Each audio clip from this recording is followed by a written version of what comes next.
어릴 때는 아빠가 하나님입니다. 아빠가 모든 것을 다 해준다고 믿어요. 조금 크면 아빠의 실상을 알게 됩니다. 우리 아빠는 다 해주는 분이 아니구나. 그러면서 깨닫습니다. 건강이 힘이고 기술이 힘이라는 사실을 알게 됩니다. 돈이 힘이고 권력이 힘이라는 사실을 알게 되기 시작해요. 그때부터는 돈을 벌기 시작하고 공부를 열심히 하기 시작합니다. 이게 내게 힘이구나 알게 돼요. 건강만 있으면 모든 것을 할 수 있다. 그렇게 생각할 때가 있습니다. 그런데 나이가 들어가면 알게 됩니다. 건강을 언제까지 믿을 수 없다는 거. 마음은 청춘인데 몸이 안 따라주는구나. 다 그렇게 말해요. 정신도 점점 흐릿해집니다. 맑은 정신으로 평생 살 수 있다는 것은 은총이에요. 기도해야 할 제목입니다. 치매 때문에 당하는 어려움이 너무 많기 때문에 그렇습니다. 병들면 내 육체나 건강이 아무것도 아니구나 금방 깨닫습니다. 건강은 잠시 누릴 뿐이에요. 건강을 믿을 만한 것은 못 됩니다. 우리 육체가 나이가 들어서 어떻게 점점 쇠약해지는가? 전도서 12장의 말씀을 제가 한번 읽어드리겠습니다. 길거리 문들이 닫혀질 것이며 맷돌 소리가 적어질 것이며 새의 소리를 인하여 일어날 것이며 음악하는 여자들은 다 쇠하여질 것이며 그런 자들은 높은 곳을 두려워할 것이며 길에서는 놀랄 것이며 살구나무가 꽃이 필 것이며 메뚜기도 짐이 될 것이며 원욕이 그치리니 이는 사람이 자기 영원한 집으로 돌아가고 조문자들이 거리로 왕래하게 됨이라. 길거리의 문이 닫히게 된다. 무슨 말일까요? 나이가 들어가면 잘 안 들려요. 보청기를 끼야 됩니다. 맷돌 소리가 적어질 것이며 무슨 말일까요? 치아가 다 빠집니다. 근데 요새는 기술이 좋아서 맷돌 소리가 계속 들립니다. 임플란트에서 다 박아 놓아요. 새의 소리를 인하여 일어날 것이며 나이 들면 새벽에 잠이 없어요.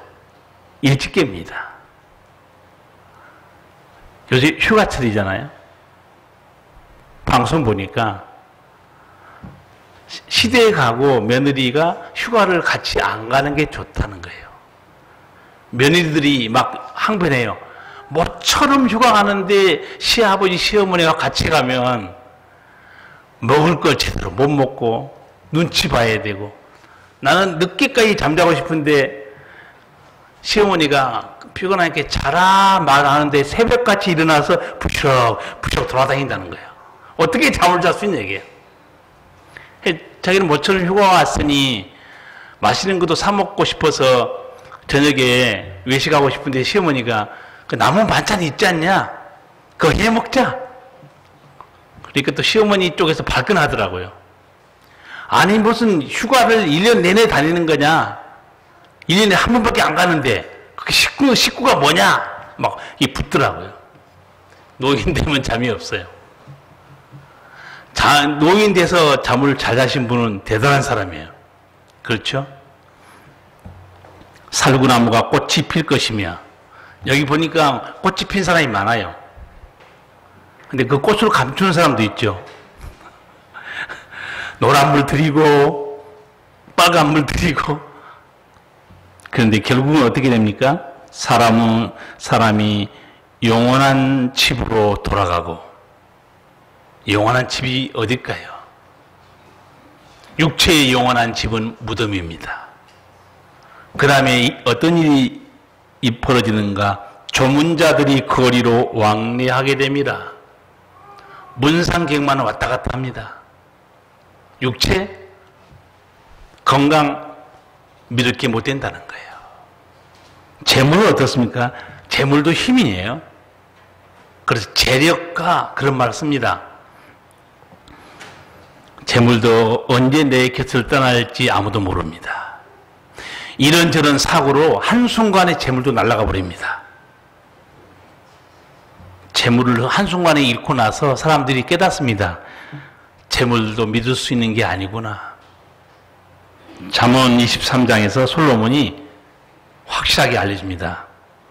한순간에 없어질 재물을 주목하지 말아라.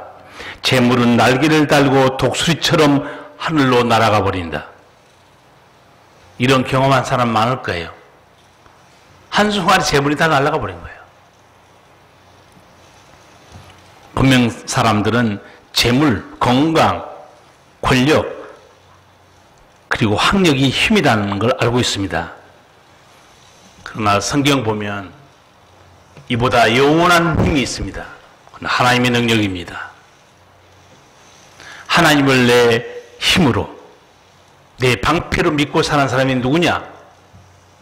교회 나온 사람들이 아니에요. 교회 나온 사람 중에 거듭나지 않은 사람, 하나님 잘 모릅니다. 하나님이 나의 방패요, 나의 상급이시다. 이 믿는 사람은 교회에 다니는 사람이 아니고 교회에 나와서 거듭난 사람들입니다.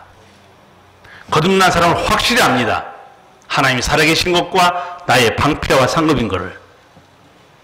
세상이 힘들어 세월이 가면 다 사라져 갑니다. 인간이 붙들 것 아무것도 없어요. 사람들은 안목의 정욕, 이생의 자락, 육신의 정욕에 빠져서 살아간다고 그래요. 그런데 요한일서 2장 보면 이런 것들은 다 지나갈 뿐이다. 세상으로부터 온 것이다. 오직 하나님의 뜻을 행하는 자는 영원히 거하느니라 말씀하고 있어요. 평생에 하나님만 쳐다보고 산 사람이 있었는데 성경 보면 누구냐? 다윗이었어요. 다윗은 일생을 보면 참 험한 세월을 보낸 사람입니다. 왕으로 기름 부음 받았는데도 죽을 고비를 많이 넘겼어요. 도망 다니면서도 다윗은 늘 하나님을 향해 이렇게 고백해요. 나의 힘이 되신 여호와여, 내가 주를 사랑합니다. 주는 나의 방패요, 나의 산성이요, 나의 피난처입니다. 그 믿음으로 산 사람이 다윗이에요. 그래서 자기의 인생을 다 살고 말년에 쓴 시편을 보시면 23편에 하나님이 나를 여러 번 죽을 고비에서 살려주셨다 고백해요. 내가 사망의 음침한 골짜기로 다닐지라도 해를 두려워하지 않을 것은 주께서 나와 함께 하심이라. 주의 지팡이와 막대기가 나를 안위하시나이다. 왕이 됐으면 이제 겁낼 거 없을 것 같죠. 다윗의 일생에 보면 아들 압살롬이 반란을 일으킵니다. 아버지 다윗은 막강한 군사를 가지고 있어요. 근데 아버지가 아들하고 싸울 수는 없잖아요. 그래서 아버지가 궁을 버리고 도망갑니다. 사람들이 비웃고 자기 밑에 있는 신하들이 배신을 때립니다. 그리고 다윗에 대해 악한 소문을 퍼뜨리기 시작해요. 다윗은 변함없이 하나님을 바라보고 있습니다. 그 말씀이 13절, 15절입니다. 같이 한번 읽겠습니다. 내가 무리의 비방을 들어보며 사방에 두려움이 있나이다. 저희가 나를 치려 의논할 때 내 생명을 빼앗기로 꾀하였나이다. 여호와여, 그러하여도 나는 주께 의지하고 말하기를 주는 내 하나님이시라 하였나이다. 내 시대가 주의 손에 있사오니 내 원수와 핍박하는 자의 손에서 나를 건지소서. 아멘. 다윗을 비방하고 죽이려고 모의를 꾸미고 나쁜 소문을 퍼뜨리고 완전히 코너에 몰려 있습니다. 살 수가 없어요. 사람들은 이렇게 되면 어떻게 될까요? 우리가 살아가는 현실로 제가 설명해 드릴게요. 경제적으로 부유하다가 한순간에 모든 것을 잃어버릴 때 사람들은 그 충격을 이기지 못하고 극단적인 선택을 합니다. 인간은 인간이에요. 내가 믿었던 그 수억의 자산을 잘못 투자해서 한순간에 날아가잖아요. 살 소망이 없는 거예요. 두 번째, 인생을 잘못 살아가지고 부끄러운 죄가 온 천하에 드러나서 얼굴을 들고 살 수 없을 때 삶을 포기하려고 합니다. 세 번째, 생각지도 안 했는데 뜻하지 않은 질병에 걸려서 내가 살 수 있을까? 그렇게 쓰러질 때 사람들은 어떻게 일어날 수 있겠습니까? 한때 건강 때문에 자신감도 있고 재산도 있어가지고 당당하게 살았는데 모든 것이 다 끊어졌어요. 웬만해서 못 버팁니다. 이럴 때 다윗은 어떻게 이겨냈을까요? 다윗의 신앙의 비결이 14절에 있습니다. 여호와여, 그러하여도 나는 주께 의지하고 말하기를 주는 내 하나님이시라 하였나이다. 여기 딱 기억해야 될 단어가 있습니다. 두 가지입니다. 여호와여, 그러하여도. 역설적인 대단한 신앙입니다. 어떻게 하여도 그 말입니까? 여호와여, 그러하여도 다 나를 배신 때리고 도망쳐도 내가 코너에 몰려서 죽게 생겼을 때라도 하나님, 그러하여도 나는 주께 의지하고 주는 내 하나님이시라.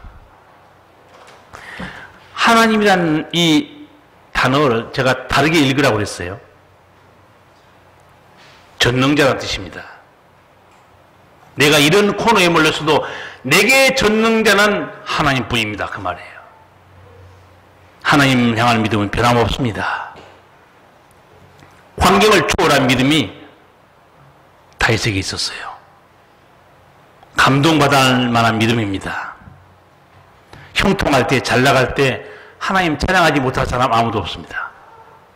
그런데 환난 날에 변함없이 하나님만 바라본다, 쉬운 일이 아니에요. 그런데 이렇게 다윗처럼 하나님만 바라보고 있잖아요. 반드시 하나님이 역사합니다. 성경에 수없이 나와 있어요. 반드시 하나님의 손길이 거기 임하게 돼 있어요. 세상에 인간적인 힘만 있는 게 아니고 하나님의 권능이 우리에게 있다. 그래서 다윗은 15절에서 이렇게 하나님께 기도합니다. 15절을 같이 한번 읽겠습니다. 내 시대가 주의 손에 있사오니 내 원수와 핍박하는 자의 손에서 나를 건지소서. 주의 얼굴을 주의 종에게 비치시고 주의 인자심으로 나를 구원하소서. 아멘. 하나님, 내 시대가 주의 손에 있습니다. 상당히 어려운 말씀 같잖아요. 내 시대가 하나님의 손에 있습니다. 이게 무슨 말일까요? 내 앞날이 하나님의 손에 달려 있습니다. 그 고백이에요. 주변에 무슨 일이 벌어져도 내 생명과 내 삶은 사람에게 달려 있지 않고 내 앞날은 하나님께 달려 있습니다. 하나님이 만사를 주장하시는 걸 다윗은 굳게 믿고 있습니다. 내 건강이, 내 재물이, 내 능력이 나를 지켜주는 것이 아니다, 확실하게 깨닫고 있습니다. 성도 여러분 어떻습니까? 내 앞날이 하나님의 손에 있습니다. 이렇게 믿습니까? 그렇게 믿으시면 그에 합당한 믿음을 가지고 사셔야 돼요. 입으로만 하나님 내 삶이 내 손에 있습니다, 그렇게 해서는 안 되고 그에 합당한 믿음이 필요합니다. 다윗은 평생 살면서 내 인생이 하나님의 손에 있다는 것을 깨닫고 또 그 은총도 실제 누리는 사람이에요. 그래서 그 누리는 은총에 대해서 시편 103편 여러분이 잘 아는 말씀입니다. 내 영혼아 여호와를 송축하며 그 모든 은택을 잊지 말지어다. 저가 내 모든 죄악을 사하시며 내 모든 병을 고치시며 내 생명을 파멸에서 구속하시고 인자와 공일로 관을 씌우시며 좋은 것으로 내 소원을 만족케 하사 내 청춘으로 독수리같이 새롭게 하시는도다. 아멘. 하나님은 어떤 하나님이셨는가? 모든 죄악을 사하시고 병을 고치신 하나님이었어요. 하나님은 어떤 하나님이셨는가? 생명을 파멸해서 구속하시고 인자와 공일로 관을 씌우신 하나님. 세 번째, 좋은 것으로 내 소원을 만족케 하사 내 청춘으로 독수리같이 새롭게 하신 하나님. 이 하나님은 종을 다윗은 누리고 살았어요. 지금 우리나라가 어떤 상황에 처해 있는지 여러분 잘 아실 거예요. 지금 우리나라는 방패와 상급신 전능하신 하나님을 간절히 찾고 부르짖어야 될 상황이 왔습니다. 일본의 경제 침략이 시작되었기 때문에 그렇습니다. 우리의 삶의 특성과 경제를 파괴하려는 경제 전쟁이 시작됐습니다. 대한민국 사람이라면 일본과의 고통스러운 역사를 잊어서는 절대 안 됩니다. 이번까지 대한민국 역사에 일본이 어떻게 고통을 줬는가는 큰 역사가 세 사건이 있었습니다. 1592년 임진왜란이 일어났죠. 평안하게 살고 있는 이 조선을 완전히 먹으려고 덤벼들었습니다. 두 번째, 1910년 한일 합방입니다.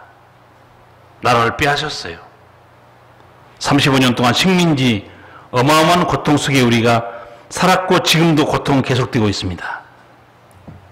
그로부터 100년이 지난 2019년 8월 29일이면 일본에서 이제 일왕이 아마 선포할 거예요. 한국을 화이트리스트에서 빼고 경제적인 목줄을 죄고 일본을 이기지 못하도록 완전히 밟아버리겠다고 합니다. 일본 사람들의 속내를 한국 사람들은 잘 모릅니다. 제가 방송의 특집을 보니까 주전장이라는 영화 그 감독이 일본 사람인데 미국에서 활동하고 온 감독이에요. 같은 일본 사람이니까 일본 사람들하고 인터뷰한 게 잠깐 영화에 나왔어요. 일본 사람의 속내가 다 나오더라고요. 야심을 가지고 있습니다. 한국을 일어서게 하면 안 된다는 거예요. 꺾어야 된다는 겁니다. 한국에 위기가 닥쳤어요. 대한민국이 이제 값비싼 대가를 치르고 역사의 교훈을 배울 겁니다. 다행이라고 생각해요. 늦지 않았습니다. 인터넷에서 아베에 대해서 감사한 말이 올라오고 있어요. 아베야 고맙다.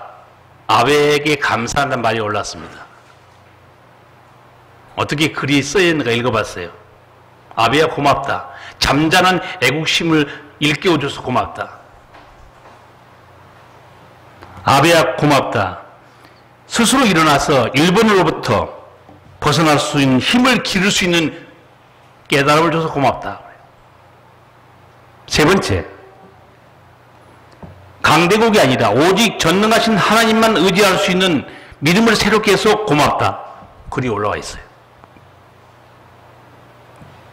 이번에 대통령 담화문에 내 마음에 좀 시원한 게 하나 있었는데 좀 미흡하지만 역대 대통령 중에 일본에 대해서 이렇게 말한 사람 한 명도 없었어요. 여러분 기억하실지 모르겠어요. 일본에 대해서 강력하게 발언한 내용이 뭔지 아십니까? 다시는 일본에게 지지 않을 것입니다. 너무너무 속이 시원했어요. 다시는 일본에게 지지 않을 겁니다. 나는 좀 더 하길 바랬어요. 역사를 기억하고 그대로 갚아줄 것이다. 한 번 더 나가길 바랬어요. 저 같으면 했을 거예요. 그냥 저를 대통령 안 시켜주니까 못하지만 그냥 설교 시간만 할 뿐이지만 일본 뒤에 누가 있는 줄 아세요? 일본은 뭘 의지합니까? 신사, 우상을 의지하고 있습니다. 대한민국 뒤에는 하나님이 계십니다. 한번 보세요. 하나님이 어느 나라를 쓰고 있는가 보세요. 전 세계 영혼을 살리기 위해서 제2의 선교 국가가 대한민국입니다. 일본은 800만 가지 우상을 섬기고 있어요. 아까 아베야 고맙다 말 중에 기독교인이 아마 댓글 단 것 같아요. 아베야 고맙다. 강대국을 믿지 않고 전능하신 하나님을 믿을 수 있는 믿음을 더욱 일깨워줘서 고맙다 그런 거예요. 정신을 차려야 됩니다. 분명히 일본 경제가 우리보다 앞서 있어요. 그리고 강한 자입니다. 그러나 세계 경제를 보시면 원래 경제가 어떻게 되어 있냐? 분업체계로 되어 있습니다. 서로 나눠서 먹고 사는 게 세계 경제고 그게 자유무역입니다. 자, 일본은 소재를 만들어요.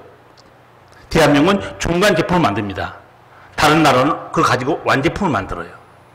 이렇게 세계 경제는 자유주의 무역으로 서로 분업체계로 서로 돕고 먹고 사게 돼 있어요. 근데 이건 일본에서 칼을 뽑은 거죠.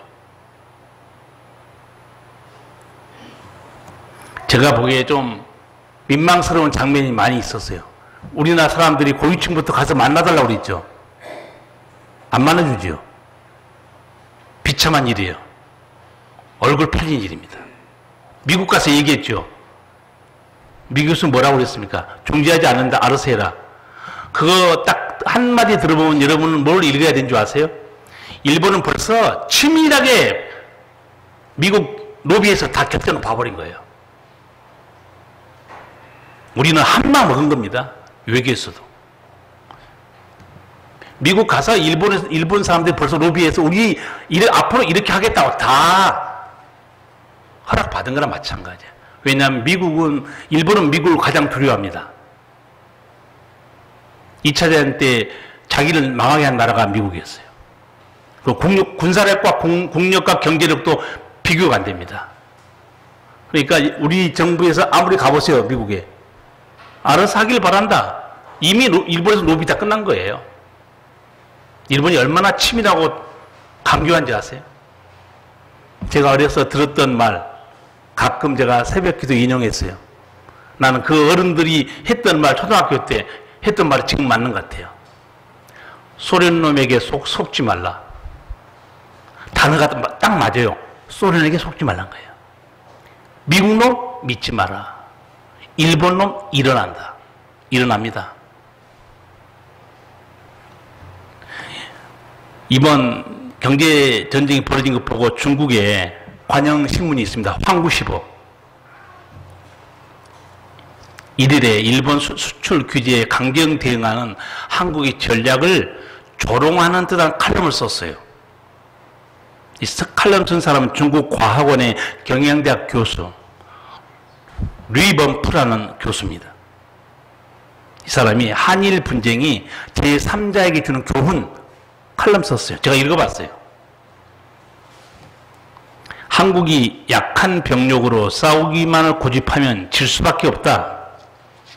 한국은 일본을 세계 무역기구에 제소하고 미국이 중재를 요구하고 일본 제품 불매운동을 벌이며 모든 패를 다 썼지만 거의 아무런 효과를 보지 못하고 있다.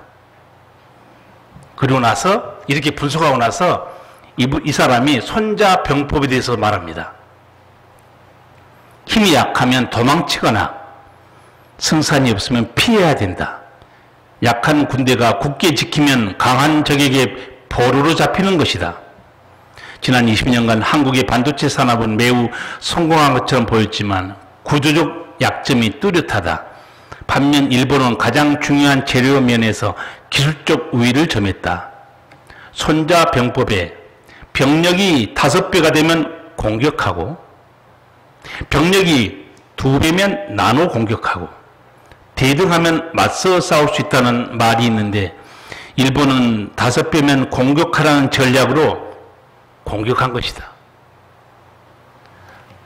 중국 이 교수가 딱 봤을 때 일본을 5배로 보고 있어요. 자신 있게 쳤다는 거죠. 대등하면 맞서 싸울 수 있는데.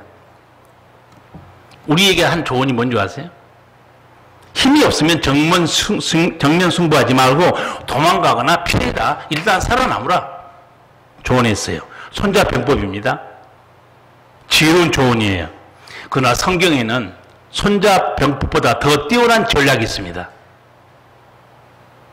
전도서 9장을 제가 읽어드리겠습니다.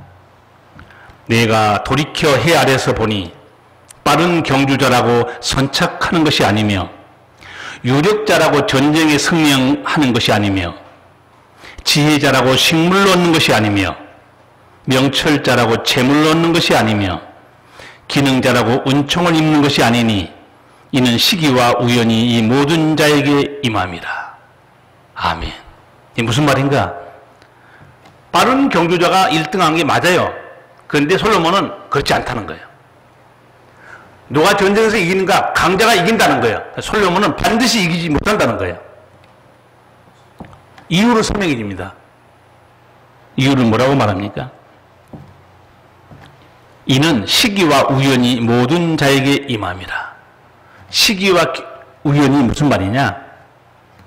은총의 때, 은혜의 때가 하나님 손에 달려 있다는 거예요. 약자에게 하나님의 은혜가 역사하게 되면 강자는 못 이깁니다. 솔로몬이 본 놀라운 지혜예요.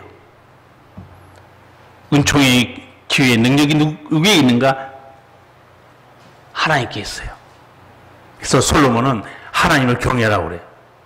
거기에 승리의 길이 있다. 여호수아서를 보시면 여호수아가 어떻게 전쟁에서 승리했는가? 마지막 23장에 자기가 백성들에게 설명해 줍니다. 너희 여호와께서 너희를 위하여 이 모든 나라에 행하신 일을 너희가 다 보았거니와 너희 하나님 여호와 그는 너희를 위하여 싸우신 자니라. 가나안 전쟁을 누가 싸워주느냐?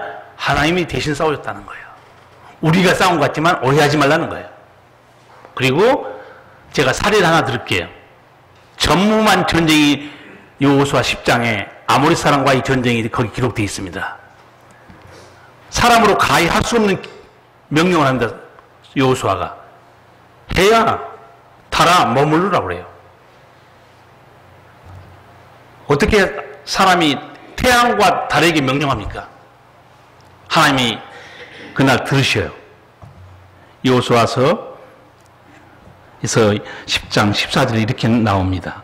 여호와께서 사람의 목소리를 들으신 이 같은 날은 전에도 없었고 후에도 없었나니 이는 여호와께서 이스라엘을 위하여 싸우셨음이니라. 하나님이 싸우시잖아요. 어떤 경우도 승리할 수 있습니다. 지금 우리는 그렇게 기도할 때예요. 하나님께서 우리를 위해 싸워주세요. 우리는 약합니다. 기도해야 돼요. 하나님을 찾고 의지하잖아요.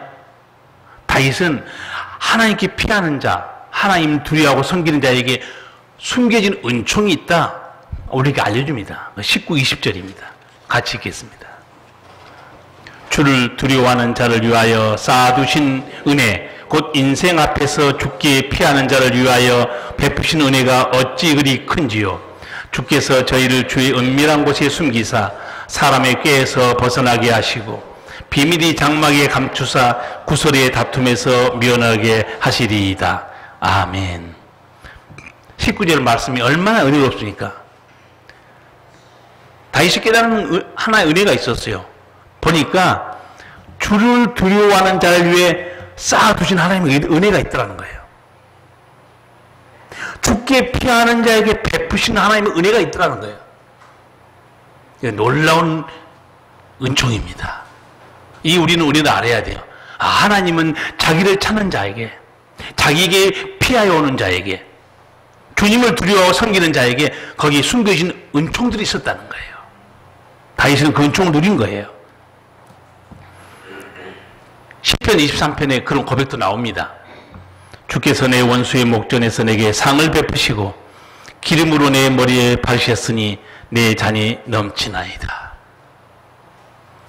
저는 이 말씀을 보면서 여러분과 함께 나라를 위해서 기도하자고 말씀 나누고 있고, 다윗이 누렸던 원수의 목전에서 상을 베푸신 하나님, 일본의 목전에서 일본을 뛰어넘고 완전히 제압하는 하나님의 베푸시는 은총의 역사가 이 대한민국 역사 속에 있기를 우리는 바라고 있습니다. 일본이 눈으로 확실히 보게 만들고, 어떻게 저 대한민국이 우리를 능가하고 우리를 완전히 다스리게 되었는가? 그 비밀은 그들이 섬기는 우상, 신사에 있지 않습니다. 그 비밀은 하나님 말씀에 들어있어요. 하나님께서 어떻게 해주셨냐? 19절, 20절 보면 사람의 꾀에서 벗어나게 하시고, 지금 일본이 경제력으로 기술력으로 어마어마한 머리를 굴리고 꾀를 부리고 있습니다. 그걸 벗어나게 하신 분이 누구냐? 다윗은 분명히 말합니다. 주께서 저희를 주의 은밀한 곳에 숨기사 사람의 꾀에서 벗어나게 하시고, 하나님께 길이 있어요. 우리는 하나님의 이 은혜와 능력을 기억하고 하나님께 부르짖어야 될 좀 상황을 맞고 있어요. 1967년 이스라엘과 아랍연합 국가들 사이에 제3차 중동 전쟁이 터진 거 우리 모두 기억하고 있어요. 6.1 전쟁이죠. 이스라엘 사람들 한 400만 되고 아랍 연맹은 당시 1억 인구였습니다. 제가 어렸을 때 기억하고 있어요. 이집트 나세일 대통령이 우리가 다 연합으로 해서 이스라엘을 지중해 바닷속으로 다 수장시켜버리겠다고 그랬어요. 그럴 수 있습니다. 이스라엘 둘러싸고 있는 나라가 다 아랍이에요. 인구도 얼마 안 되잖아요. 우리는 지중해로 이스라엘 백성 전체를 수장시켜버리겠다고 그랬어요. 그때 그 애꾸는 국방장관이 모세 다야라는 사람이 있었어요. 그 사람이 기자회견에 했습니다. 당당하게 선포했어요. 우리에게는 이 전쟁에서 반드시 승리할 수 있는 새로운 신무기가 있다고 그랬어요. 세계가 긴장했습니다. 그동안에 몰래 만든 수소폭탄, 수천 배가 되는 원자폭탄인가? 전부 긴장했어요. 왜? 국방장관이 선포했기 때문에. 우리에게는 새로운 신무기가 있다는 거예요. 신무기를 공개했습니다. 그 신무기가 뭐였는가? 시편 121편 1, 2절 말씀이었어요. 아마 여러분 성경 많이 읽으신 분은 기억할 거예요. 내가 산을 향하여 눈을 들리다. 나의 도움이 어디서 올고 나의 도움이 천지를 지으신 여호와에게서로다. 신무기가 뭐였는지 아시겠죠? 신무기는 뭐였습니까? 천지를 지으신 여호와 하나님이었습니다. 당당하게 기자회견했고 6일 만에 완전히 제압시켜버렸습니다. 아랍은 땅을 다 뺏겼어요. 제가 성지순례에 가서 시나이 반도를 지나갔는데 곳곳에 사막에 탱크 전차들이 막 녹슬어 있어요. 저게 뭡니까? 물어봤어요. 6.1 전쟁 때 이스라엘 군인들이 초토화시킨 아랍 전차 탱크라는 거예요. 역사의 현장에 그대로 방치해놨단 거예요. 보라 이거죠. 여호수아 아까 했던 말이 있죠. 하나님께서 우리를 위해 싸우셨다는 거예요. 지금 일본이 기술력, 경제력으로 우리나라를 치고 압박하고 있습니다. 그런데 세상에는 인간의 힘과 기술만 있는 게 아니에요. 하나님의 권능도 있습니다. 오늘 설교 후에 찬송가를 부를 텐데 피난처 있으니 그 찬송가 가사를 미리 제가 한번 읽어드리겠습니다. 피난처 있으니 환난을 당한 자 이리 오라. 땅들이 변하고 물결이 일어나 산 위에 넘치되 두렵지 않네. 이방이 떠들고 나라들 모여서 진동하나 우리 주 목소리 한번 발하시면 천하의 모든 것 망하겠네. 만유주 여호와여 우리를 도우니 피난처여 세상의 난리를 그치게 하시니 세상의 창검이 쓸데없네. 아멘. 내게 환난이 있습니까? 하나님께 나가야 돼요. 가정에 어려움이 있습니까? 하나님께 나가야 됩니다. 나라에 어려움이 있습니까? 하나님께 나가야 돼요. 우리는 다윗이 발견하는 은혜를 잊어버리면 안 됩니다. 죽게 피하는 자를 위해 예비하시는 은혜가 있다는 거예요. 주를 경외하는 자를 위해 쌓아두신 하나님의 놀라운 은총이 있다는 거예요. 우리는 그 하나님을 의지하고 그 일본과의 전쟁에서 이 하나님의 은혜를 기억하고 기도해야 됩니다. 특별히 우리 예수 믿는 사람은 일본과의 전쟁할 때 다윗이 골리앗과 싸울 때 한 말을 기억해야 됩니다. 힘으로 골리앗 못 이깁니다. 그런데 다윗은 나섰어요. 그리고 뭐라고 다윗이 소리치고 나가는가? 너는 칼과 창과 단창으로 내게 오거니와 나는 만군의 여호와의 이름 곧 네가 모욕하는 이스라엘 군대의 하나님의 이름으로 내게 가노라. 골리앗이 의지한 건 칼과 단창이고 자기 육체의 힘이었어요. 어린 다윗은 자기가 믿는 구석이 있습니다. 나 만군의 여호와 하나님 전능하신 이름으로 내게 나간다는 거예요. 하나님은 다른 방식으로 무너뜨렸습니다. 물맷돌으로 한 방에 꼬그라지게 한 겁니다. 하나님에게는 길이 있어요. 지금은 우리가 감정적으로 흥분할 때가 아닙니다. 온 백성이 하나님께 부르짖고 하나님의 도우심을 구해야 되고, 지금 정부에서도 애를 쓰고 있고 경제학 교수들도 인터뷰하고 있습니다. 오히려 이게 한국 경제의 기회라고요. 한국 경제 체질을 살려야 된다. 특히 중소기업 살려야 된다. 대기업들이 중소기업 제품을 그렇게 많이 사주고 잘 나갔으면 같이 상승했을 텐데, 이 경제의 논리라는 게 우리나라든 남의 나라든 뭐 엄마 떡도 싸야 사먹는 말인 것처럼 일본에서 제품이 좋고 싸니까 다 수입하고 샀어요. 근데 무기로 휘둘리니까 우리가 당해버립니다. 우리가 이제 앞으로는 중소기업의 제품을 정부에서 적극적으로, 대기업도 적극적으로 상생해서 힘을 길러야 돼요. 대부분 1년 안에 따라잡을 수 있는 것도 있고 길면 한 2, 3년 걸린다. 그런 분석이 나오고 있어요. 우리 성도가 하나님을 바라보는 자들이 할 일이 있습니다. 하나님의 도우심을 구하는 거고, 정부는 지혜로운 정책을 기도해서 하나님께 얻는 거고, 기업의 현장에서는 기술 개발부터 해가지고 다 자기 몫이 있습니다. 우리 예수 믿는 사람은 우리가 하나님을 의지하고 있기 때문에 하나님의 도우심을 구해야 돼요. 반드시 하나님께서 기도하는 사람, 기도하는 가정, 기도하는 나라 망하지 않게 지켜주십니다. 하나님을 찾는 우리 성도들은 시편 40편을 기억하기 바랍니다. 1, 2절만 읽겠습니다. 내가 여호와를 기다리고 기다렸더니 귀를 기울이사 나의 부르짖음을 들으셨도다. 나를 기가 막힌 웅덩이와 수렁에서 끌어올리시고 내 발을 반석에 두사 내 걸음을 경고케 하셨도다. 할렐루야. 아멘.